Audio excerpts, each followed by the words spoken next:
സ്കൂളിൻ്റെ എല്ലാ വികസന പ്രവർത്തനങ്ങളും നഗരസഭയും അതുപോലെ തന്നെ ഭരണസമിതിയും എല്ലാം ഏറ്റവും മുന്നിൽ തന്നെയാണ് നിൽക്കാൻ ആഗ്രഹിച്ചത്. നമ്മൾ അതിനൊന്നിനും എതിരല്ല.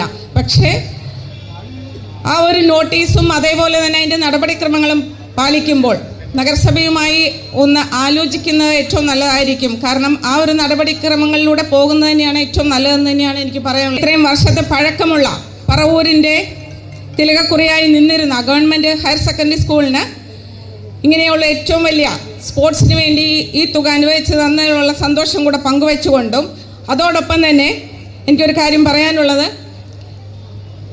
തദ്ദേശ സ്വയംഭരണ സ്ഥാപനങ്ങളിൽ വിട്ടുകിട്ടിയ ഒരു വിഭാഗം തന്നെയാണ് സ്കൂള്. പക്ഷേ അവിടുത്തെ സ്കൂളിൻ്റെ എല്ലാ വികസന പ്രവർത്തനങ്ങളും നഗരസഭയും അതുപോലെ തന്നെ ഭരണസമിതിയും എല്ലാം ഏറ്റവും മുന്നിൽ തന്നെയാണ് നിൽക്കാൻ ആഗ്രഹിച്ചത്. നമ്മൾ അതിനൊന്നിനും എതിരല്ല.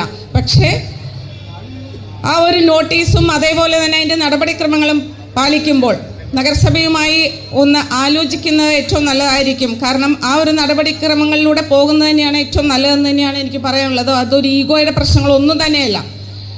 അങ്ങനെ ഒരു രീതിയിലായിരിക്കണം പോകേണ്ടത് എന്നുകൂടി സൂചിപ്പിച്ചുകൊണ്ട് ഈ ചടങ്ങിന് എല്ലാവിധ ആശംസകളും ഭാവുകങ്ങളും നേർന്നുകൊണ്ട് നമ്മുടെ കുട്ടികൾക്ക് കൂടുതൽ സൗകര്യങ്ങൾ ഒരുക്കുക എന്നുള്ളത് നഗരസഭയുടെയും അതേപോലെ തന്നെ MP MLA എല്ലാവരും ഇതുപോലെ തന്നെ കൊണ്ടുപോകുന്നതിലുള്ള സന്തോഷം കൂടെ പങ്കുവെച്ചുകൊണ്ട് കൂടുതൽ സൗകര്യങ്ങൾ ഒരുക്കാനായിട്ട് സാധിക്കട്ടെ എന്ന് ആശംസിച്ചുകൊണ്ട് എല്ലാവിധ ഭാവുകങ്ങളും